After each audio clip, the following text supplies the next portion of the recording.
말씀드린 대로 저희 수요일기가 오늘까지 포함해서 4번 남았고요. 연말이면 끝날 것 같습니다. 끝나고 나면 데살로니가 전서를 공부하려고 합니다. 계속해서 저희 공부하고 있는 출애굽기 39장입니다. 39장도 43절까지 있지만 대부분의 내용들을 앞에서 다뤘기 때문에 오늘 내용은 많지 않습니다. 출애굽기 39장 1절부터 보겠습니다. 주께서 모세에게 명령하신 대로 그들이 청색과 자주색과 주홍색 실로 성소에서 섬기기 위하여 입는 섬김의 예복들을 만들고 아론을 위해 거룩한 의복들을 만들었더라. 그가 금실과 청색과 자주색과 주홍색 실과 가늘게 꼰 아마실로 에봇을 만들었으며 그들이 금을 두들겨서 얇은 판들로 만들고 그것을 오려서 실로 만든 뒤 정교한 솜씨로 청색과 자주색과 주홍색 실과 고운 아마실에 그것을 섞어 작업하였더라. 그들이 에봇을 위해 어깨 조각들을 만들어 그것을 함께 연결하되 그 두 끝에서 함께 연결하고 그의 에봇 위에 있는 에봇의 정교한 허리띠는 에봇을 만드는 방법대로 에봇과 동일한 재질로 만들되 금실과 청색과 자주색과 주홍색 실과 가늘게 꼰 아마실로 만드니 이 일이 주께서 모세에게 명령하신 대로 되었다. 그들이 줄마노 보석들을 가공하여 금 장식 핀들에 넣고 도장을 새기는 것 같이 이스라엘의 아이들 이름을 거기에 새긴 뒤 그가 그것들을 에봇의 어깨들에 달아 이스라엘의 아이들을 위한 기념 보석이 되게 하니 이 일이 주께서 모세에게 명령하신 대로 되었더라. 이 대제사장은 하나님의 백성의 이름을 옷에 달고서 하나님의 앞에 서는 동시에, 그죠? 그걸 입고 하나님 앞에 나가니까 하나님 앞에 서는 동시에 또 하나님의 이름을 옷에 달고서 백성 앞에 서게 됩니다. 그러니까 대제사장은 백성을 대신해서 백성 편에서 하나님 앞에서 서는 동시에 하나님을 대신해서 하나님 편에서 백성 앞에 서게 되는 겁니다. 이것은 당연히 우리 주 예수 그리스도의 모형을 나타내고 있는 겁니다. 한번 확인해 보겠습니다. 디모데전서 2장 5절입니다. 디모데전서 2장 5절. 은설씨 미안한데요. 은설씨 미안한데 물 한 잔만 미안해요. 미리 갖다 놨으면 좋았을 걸. 좋겠네요. 디모데전서 2장 5절.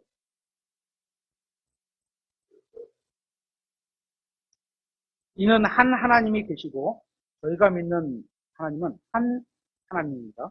그렇죠? 하나님과 사람들 사이에 한 중재자, 곧 사람이신 그리스도 예수님이 계시기 때문이다. 그렇죠? 하나님과 사람 사이에서 중재를 하신 거죠. 사람을 상대할 때는 하나님 편에서 상대하고, 하나님을 상대할 때는 사람 편에서 상대하고. 그렇죠? 사람들을 위해서 하나님 앞에 서고, 동시에 하나님을 위해서 사람들 앞에 서고 계신 분이 예수님입니다. 그렇게 하실 수 있는 유일한 분이 예수님이신데, 그분은 하나님이시지만 동시에 육체를 취하심으로 오신, 사람으로 오신 하나님이신 겁니다. 그렇게 하나님과 사람 사이에 유일한 중재자가 되셨고 십자가의 죽음을 통해서 사람들의 구원자가 되셨습니다.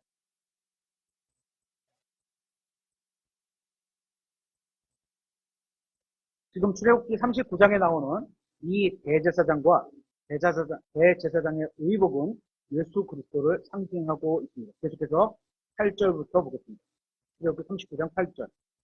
그가 정교한 솜씨로 흉패를 만들 때 에봇을 만드는 일과 같이 금실과 청색과 자주색과 주홍색 실과 가늘게 꼰 아마실로 만들었으며 그들이 흉패를 네모 반듯하게 만들고 그것을 두 겹으로 만들었는데 특이하죠? 다른 데는 두 겹이었어요. 만들었는데 그것의 길이가 한 뼘이고 이것도 한 뼘 이렇게 나오지 몇 센치 이렇게 나오진 않았어요. 그러니까 만드는 사람마다 약간씩 다를 수 있는 거예요. 그렇죠? 한 뼘이고 너비도 한 뼘이며 그것은 두 겹이더라. 대제사장이 입는 흉패는 가슴을 덮는 것이고 두 겹으로 만들었습니다. 이 흉패는 그리스도인들이 입는 전신갑주의 흉갑을 떠올리게 합니다. 한번 확인해 보겠습니다. 에베소서 6장 13절부터입니다. 에베소서 6장 13절부터.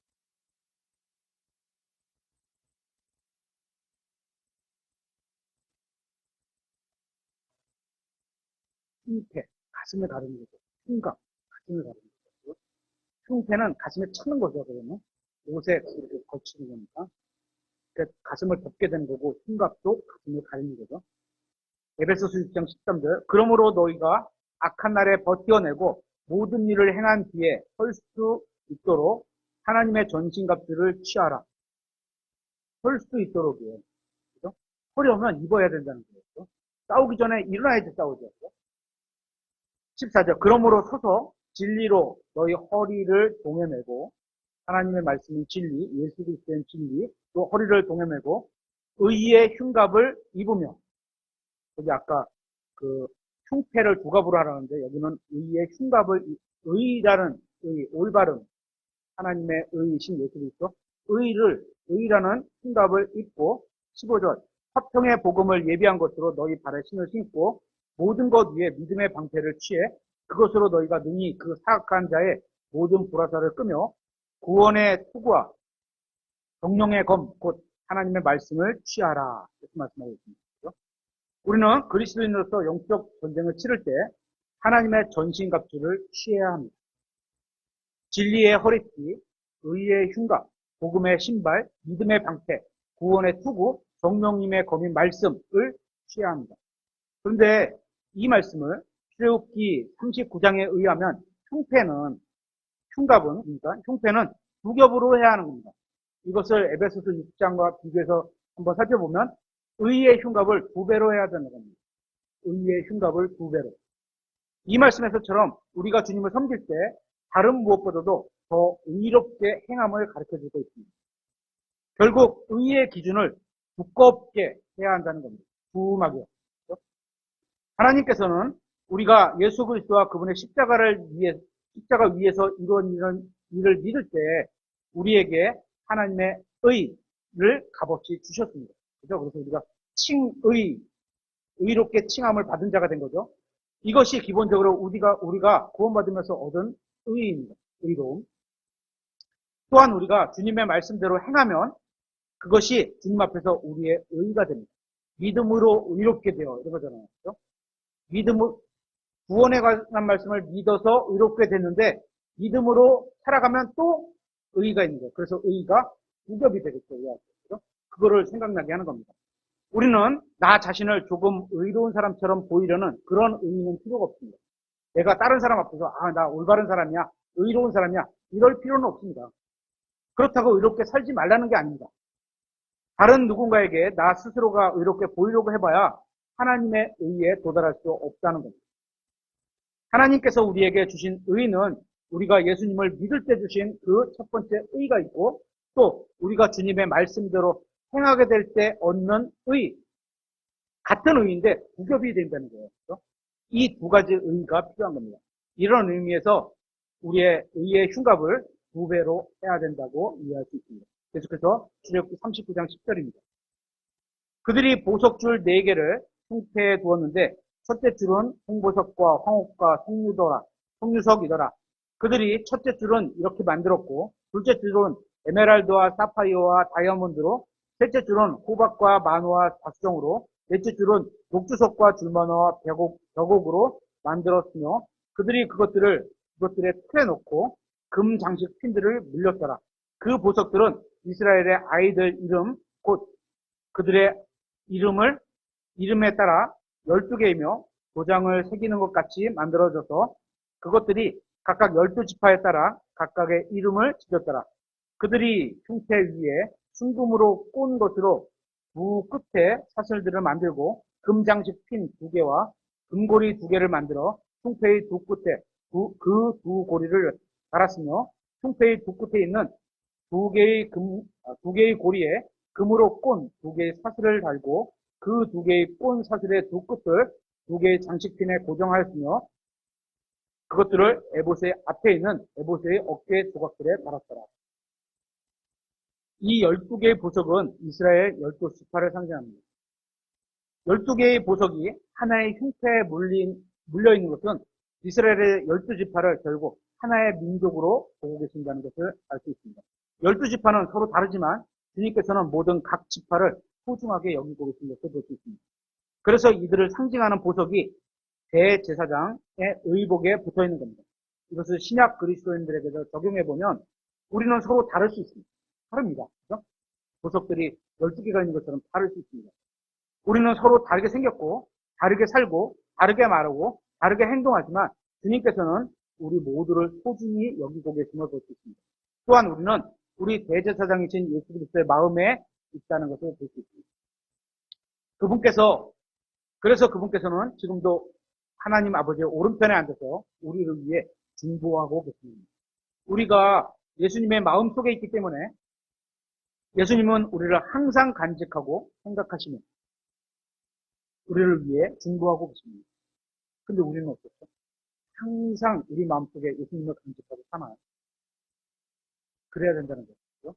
계속해서 19절 보겠습니다. 또 그들이 금고리 2개를 만들어 에봇의 안쪽에 있는 흉패의 가장자리에 흉패의 두 끝에 달고 다른 금고리 2개를 만들어 에봇의 앞쪽으로 에봇 밑의 두 쪽에 달되 그것의 다른 연결부의 맞은편 곧 정교하게 짠 에봇의 허리띠 위에 달며 청색 끈으로 흉패의 고리들을 에봇의 고리들에 묶어 흉패를 정교하게 짠 에봇의 허리띠 위에 있게 함으로써 흉패가 에봇에서 떨어지지 않게 하니 이 일이 주께서 모세에게 명령하신 대로 되었다. 그가 에봇에 받쳐 입을 겉옷을 전부 청색으로 짜서 만들었으며 겉옷의 한가운데 사슬 갑옷의 구멍과 같은 구멍을 내고 그 구멍 주위에 돌아가며 띠를 두어 그것이 찢어지지 않게 하였더라. 그들이 겉옷 단에 청색과 자주색과 주홍색 실과 꼬운 아마실로 석류를 만들고 순금으로 방울들을 만들어 겉옷 단 위 석류들 사이에 달되 돌아가며 석류들 사이에 달고 섬기러 들어갈 때 입는 그 겉옷의 단 주위로 돌아가며 방울 하나 석류 하나 방울 하나 석류 하나를 하니 이 일이 주께서 모세에게 명령하신 대로 되었더라. 에봇은 외형적으로 굉장히 화려하고 아름다웠습니다. 지금 만드는 것만 나온 거죠. 그죠? 이후에 누군가가 에봇과 비슷하게 옷을 만들 수는 있었을 겁니다. 그죠? 이 내용을 보면 비슷하게 만들 수는 있었죠. 이때까지 에봇처럼 생긴 옷은 없었습니다. 이런 옷을 입은 민족은 없었습니다. 그때까지는 그랬죠. 그죠? 에봇은 굉장히 독특한 겁니다. 특히 에봇에 달린 방울은 백성들은 대제사장이 성막 안으로 주님을 섬기러 들어가는 모습을 볼 수는 없었지만, 섬기고 있구나. 나를 위해서 대제사장이 하나님을 향해서 섬기고 있구나. 이런 걸 들을 수는 있었고. 그죠? 하지만 대제사장이 움직이는 소리를 들을 수 있도록 해주신 목적이 그런 거죠.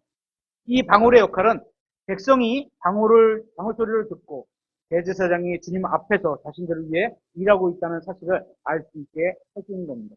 27절입니다.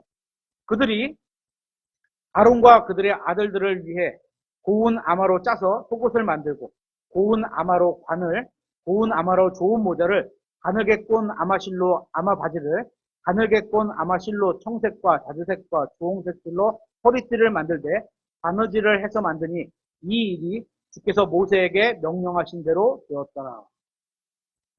이들은 계속해서 주님을 섬기기 위해서 주님의 말씀에 순종하고 있는 모습을 보고 있습니다. 여기서 중요하게 볼 수 있는 말씀은 주께서 모세에게 명령하신 대로 되었더라. 이겁니다. 명령하신 대로 되었더라. 이게 굉장히 중요한 겁니다. 우리는 하나님의 말씀을 섬겨야 합니다. 우리 생각대로 또는 내 기분에 따라 섬겨서는 안 됩니다. 주님을 섬기기 위해서 말씀대로 옷을 만들어야 했고 옷을 입어야 했고 그래야만 주님을 섬길 수 있게 되는 겁니다. 주님은 주님의 방법으로 우리가 주님을 섬기길 원하십니다. 여러분이 자신의 생각대로 섬기는 것이 아니라 주님을 섬기는 일은 분명히 희생이지만 동시에 특권이고 영광인 것을 생각해서 주님의 말씀대로 섬겨야 하는 겁니다. 계속해서 30절입니다. 그들이 순금으로 거룩한 관에 태를 만들고 도장을 새기는 것 같이 그 위에 주께 거룩한 것이라는 글을 쓴 뒤 그 패를 청색 끈으로 묶어 관 위에 높이 고정하니 이 일이 주께서 모세에게 명령하신 대로 되었더라. 이 패가 그림에 보면 이제 사람들이 이렇게 그려놓은 데 보면 주께 거룩한 것 자꾸 이렇게 자꾸 여기다 이렇게 붙이는 경우도 있고 또 이렇게 넣는 것도 있어요. 하여튼간 해를 붙이는 건데 여기에 주께 거룩한 것 이렇게 써 있는 거죠. 그렇죠? 대제사장은 아름다운 이 에봇을 입었습니다. 하지만 그가 착용한 것의 가장 위에는 관이 있었습니다. 왕관을 말하는 거죠. 관, 숨기는 관. 그리고 관에는 패가 있었습니다. 관은 모자 같은 겁니다. 예를 들어서 이제 사람들이 그려놓은 그림을 보면 우리 셰프들 할 때 이렇게 하얀 거를 이렇게 모자 쓰잖아요. 그런 거를 지금 말하는 이 관이에요. 그런 형식이 되는 거예요. 관은 모자 같은 겁니다. 이 펜은 그 앞에, 모자 앞에 여기다가 메인 셰프 뭐 이렇게 쓸 수 있잖아요. 그런 것 같이 주께 거룩한 것, 이런 글씨를 써놓은 어떤 것입니다. 어떤 것. 이것을 모자에 붙인 겁니다. 예수님께서 이 세상에 다시 오셔서 원수들을 심판하시고 자신의 왕좌를 세우시고 왕들의 왕이요 주들의 주로서 이 온 세상을 통치하시게 될 겁니다. 그때 천년왕국 때 이 온 세상은 평화가 찾아올 겁니다. 이런 일이 일어날 때 쓰시게 될 관에 이렇게 쓰여 있습니다. 한번 확인해 보겠습니다. 스가랴서 14장 20절. 예수님이 쓰실 관이에요. 스가랴서 14장 20절. 스가랴서는 대부분 예언, 주님의 재림에 대한 예언의 말씀이죠. 대부분이. 14장 20절. 그날에는 말방울들의 주께 거룩한 것이라 새겨질 것이요. 말방울들의. 예수님이 오시는 거죠. 그렇죠? 그때 이런 게 써져 있다는 거예요. 같은 문구죠. 주께 거룩한 것 써져 있습니다. 그래서 주님의 재림을 보여주고 주님의 어떤 사역을 나타낼 수 있다는 거예요. 그 대제사장 앞에 써 있는 관 자체도. 계속해서 14장 20절에 주의 집에 있는 톳들이 제단 앞의 대접들과 같을 것이며 이렇게 말씀하고 있습니다. 여기에 주께 거룩한 것 이렇게 말씀하고 있는데 이것이 주님께서 나중에 통치하시고 또 세우시고 통치하실 그 천년왕국에 관련이 있다는 사실을 알 수 있습니다. 우리는 거룩하신 하나님께 관해 증언하시는 거룩한 책이 있습니다. 무슨 책이죠? 무슨 책이죠? 하나님에 관해서 써있는 책이 무슨 책이죠? 뭐죠? 말로. 손가락으로 이렇게 하지 않고. 그쵸? 성경 이렇게 말하잖아요. 그 성자가 뭐냐? 거룩하다는 얘기예요. 홀리 이렇게 되는 거거든요. 거룩한 책이 우리 손에 들려 있습니다. 또 거룩하신 하나님께서는 자신의 거룩한 아들을 이 세상에 보내셨습니다. 이제 얼마 있으면 사람들이 말하는 그 크리스마스 뭐 예수님이 오셨다고 하는 실제적으로는 장막절이나 아마 10월 말경이 될 텐데 어쨌거나 사람들이 그런 날이라고 하는 그 그 크리스마스 예수님이 오셨다고 하는 그 크리스마스가 있잖아요. 그죠? 거룩하신 하나님께서 거룩하신 아들을 이 세상에 보내신 거예요. 그죠? 이분을 믿는 모든 사람은 구원받고 거룩한 영이 함께 하시는 겁니다. 그래서 그리스도께서 우리 안에 들어오신 게 그분의 영으로 우리 안에 오시는 거잖아요. 그렇죠? 그래서 우리도 거룩한 영을 소유하게 되는 거죠.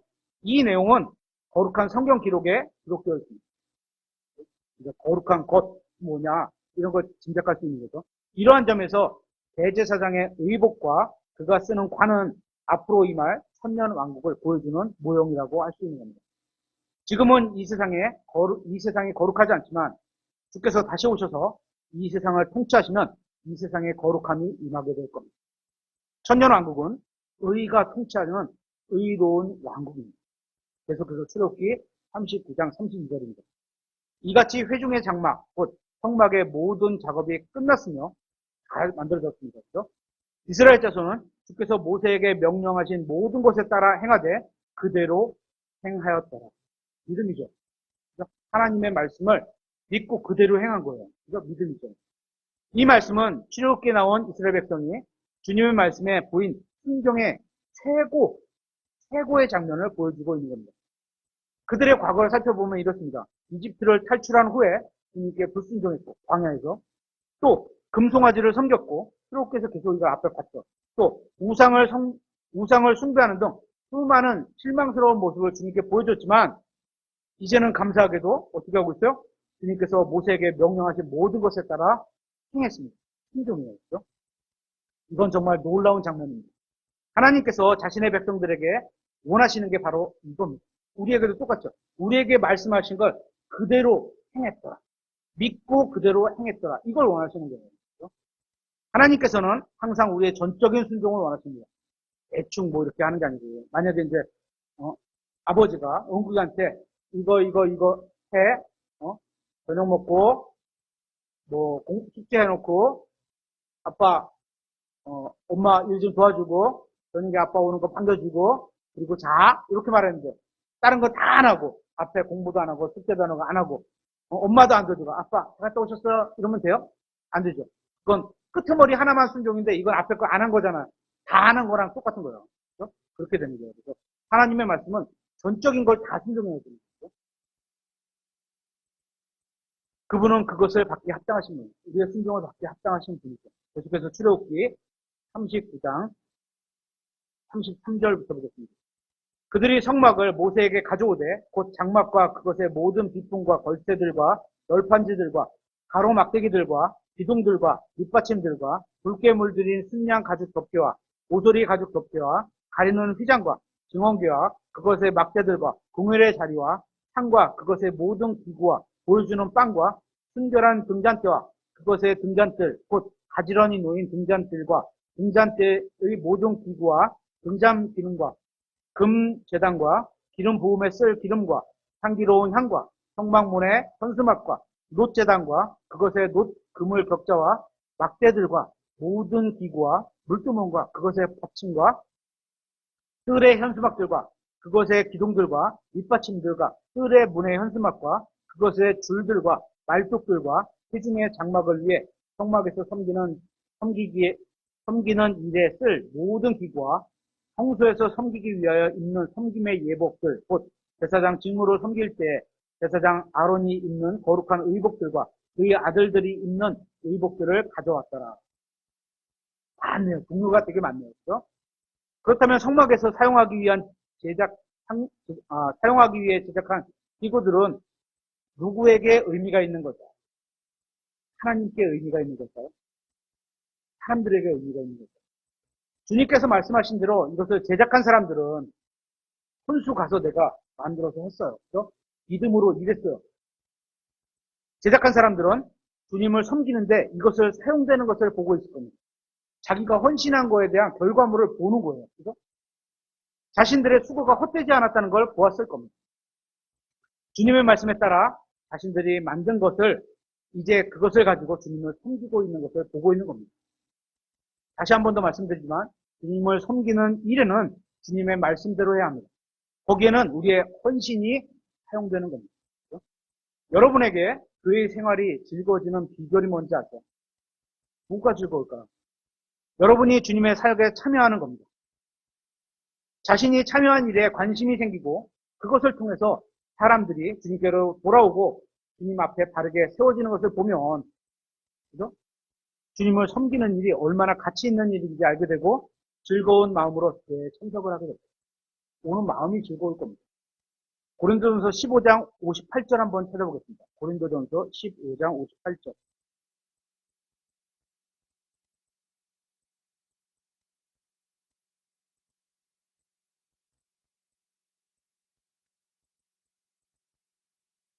그러므로 내 사랑하는 형제들아, 너희는 굳게 서서 흔들리지 말고 굳게 서야 돼요. 그죠? 또 흔들릴 일이 있다는 겁니다. 그죠? 이렇게 하지 말고 이거는 흔들릴 일이 있다는 거예요. 그러지 말고 항상 주의 일을 넘치게 하라. 일을 넘치게 하라. 어떻게? 항상. 너희 수고가 주 안에서 헛되지 않은 줄 너희가 아느니라. 이건 제가 약속하는 말씀이 아니죠. 네. 그러니까 일단은 굳게 서야 되고 흔들리지 말아야 돼요. 굳게 서 있으면 마귀가 더 흔들라고 할 거예요. 근데 서 있어야 돼. 서 있어야지 뭔가를 할 수 있거든요. 주저앉았거나 넘어지면 할 수가 없어요. 그래서 항상 주의 일을 넘치게 하십시오. 그렇죠? 여러분이 주님을 위해서 또 주님의 일을 위해서 시간과 재능과 재물을 사용한다면 주님을 위해서 그런 것들을 사용하지 않는 사람들이 알 수 없는 그런 기쁨을 누릴 겁니다. 그렇죠? 예를 들어서 어떤 형제님이 우리 교회 어떤 형제님이 아파. 그래서 위로의 전화를 주고 또 어떤 사람은 뭐 죽이라도 한 그릇 배달시켜서 줄 수도 있겠죠. 다 사랑하는 마음이잖아. 근데 다음 주 왔어. 건강하게 왔어. 하나님께 감사하고 있다. 그 형제가 일찍 일어나게 건강하게 회복시켜주신 하나님께 감사하고. 그죠? 나를 통해서 하나님이 일하신 역사를 보게 되는 거. 얼마나 좋다. 그런 거죠. 이런 기쁨을 누릴 수 있는 겁니다. 우리나라의 대통령이 여러분을 불러서, 그죠? 이번에 뭐, 개각을 또 하는 것 같잖아요. 불렀어. 김동연 의원님 오셔서 교통부 장관 좀 해봐주시겠습니까? 이렇게 부를 수 있잖아요. 그죠? 그러면 어떻게 생각? 아, 난 못 가요. 이럴 거야? 물론 영광입니다 하고 갈 거 아니에요. 그죠? 전 가요. 갈 것 같아요. 저 갈 것 같아요. 그죠? 그렇다고 이 자리에 팽개치고 가진 않고요. 갈 것 같아요. 얼마나 영광이겠어요. 나라 최고의 시장이 부르는데 당신의 능력이 필요합니다. 와서 도와주세요. 이런데 안 가겠어요? 가서 열심히 도와야 되겠지. 뭐 이 대통령이 아니더라도 전 대통령이라도 그랬을 거예요. 당에 상관없이. 그죠? 근데 하나님이 부르시니 얼마나 더 영광이에요. 상대가 안 되는 거죠. 그죠? 가치적으로 상대가 안 되는 거예요. 근데 지금 여러분에게 주신 은사로 여러분을 부르시고 계신데요. 그 은사를 사용해서 일을 하자고. 그죠? 그런 거예요. 이건 진짜 그냥 영광이 아니에요. 뭐 표현할 수가 없는 영광이죠. 이제 여러분의 시간과 재능과 마음을 주님께 내어드리시기 바랍니다. 그러면 여러분은 어디서도 얻을 수 없는 주님의 기쁨을 얻게 되죠. 이건 제가 약속이 아닙니다. 계속해서 출애굽기 39장 42절부터 끝절까지 보겠습니다. 주께서 모세에게 명령하신 모든 것에 따라 또 똑같죠. 주께서 모세에게 명령하신 모든 것에 따라 그대로 비슷하게 그대로 이스라엘 자손이 모든 일을 행하며 모든 일을 했어요. 중간에 빠지지도 않았어요. 43절 모세가 그 모든 일을 보았는데 보라 그들이 주께서 명령하신 대로 그 일을 행하되 그대로 행하였으므로 모세가 그들을 축복하였다. 이스라엘은 자신들을 구원해 주신 하나님을 위해서 일했습니다. 하지만 그들은 하나님을 위해서 자신들의 생각대로 일하는 것이 아니라 주님의 말씀대로 일한 것을 볼 수 있습니다. 그들이 주님의 말씀대로 주님을 위해서 일하자 그들에게 축복이 임했습니다. 그렇게 주님의 말씀대로 주님을 섬기는 일에는 항상 축복이 임할 겁니다. 우리가 그 어떤 교회에서도 말하는 뭐 물질적인 축복, 건강의 축복 이런 거는 아닐 수 있어요. 그죠? 어떤 축복이 몰라도 기쁨의 축복일 수도 있고 하나님이 얻으실 수 있는 그런 기쁨의 축복 그런 걸 수도 있고 하나님께서 주시는 축복이 합니다. 중요한 것은 주님의 말씀대로 주님을 섬기는 겁니다. 그게 주님께서 원하시는 겁니다. 출애굽기가 시작하는 1장에서는 이스라엘은 파라오의 종이었습니다. 그들은 자신들의 의지와는 상관없이 강제로 파라오를 섬겨야만 했습니다. 그래서 억지로 종이니까 그죠? 그렇지 않으면 죽임을 당했기 때문입니다. 그들의 주인이었던 파라오는 잔인했습니다. 그들은 그들의 아이들을 죽였고 그들의 등에 채찍을 했고 그들을 짐승처럼 대했습니다. 그래서 하나님께서는 그들을 구원해 주신 겁니다. 구해야죠. 구원해 주세요. 하나님께서. 그죠? 잔인한 주인으로부터 구출된 이스라엘 백성은 아마 처음으로 하나님도 처음에는 구출하자마자 어디죠? 홍해를 건너서 구출되자마자 하나님도 파라오처럼 잔인한 주인으로 생각했을 수도 있습니다. 그래서 그들은 마치 파라오를 섬기듯이 주님을 섬기려고 했을 겁니다. 겉모양만 하면 돼. 열심히 척만 하면 돼. 사람들은 그거 뭐 보면 되니까. 하지만 출애굽기가 한 장 한 장 지나가면서 이제 39장에 이르러서는 그들은 자신들을 이집트에서 구해내신 주님이 파라오와 같은 분이 아니라는 것을 알았습니다. 그래서 그들은 파라오를 섬기듯이 억지로 주님을 섬기지 않았고 자원해서 주님을 섬기는 모습을 보게 됩니다. 그들은 주님을 일을 위해서 자원해서 또 수고하고 희생하고 있는 모습을 보게 됩니다. 그리고 이제 출애굽기 마지막에 이르러서 그들은 진심으로 주님을 섬기고 이제 축복을 받게 된 겁니다. 여기에는 더 이상 다툼이나 불평이나 눈물이나 심판이나 책망이 나오지 않습니다. 오직 하나님을 섬김으로 인한 기쁨과 축복만 남게 됩니다. 구원받지 못한 사람들 뿐만 아니라 구원받았지만 하나님과 교제하지 못해서 아버지가 어떤 분인지 모르는 성도들도 있습니다. 이런 분들은 혹시 하나님이 잔인한 주님인가 이렇게 생각할 수도 있을 겁니다. 그래서 억지로 하나님을 섬길 수도 있습니다. 그런데 하나님을 섬기고 주님의 말씀을 순종하는 것은 그렇게 섬기는 것이 아닙니다. 우리는 노예가 아니에요. 그죠? 하나님의 자녀이고 하나님의 백성이에요. 근데 그 하나님은 좋으신 분이에요. 그죠? 신앙생활로 교회 생활을 하는 것이 강압에 의한 생활이라고 생각할 수도 있습니다. 왜냐하면 저희 자녀들은 아직 하나님의 은혜를 그만큼 모르니까 억지로라도 따라와서라도, 그러니까 율법이 아예 어떤 효력이 없는 게 아니에요. 약간의 이득은 있어요. 억지로 시켜야 될 때가 있거든요. 어릴 때는.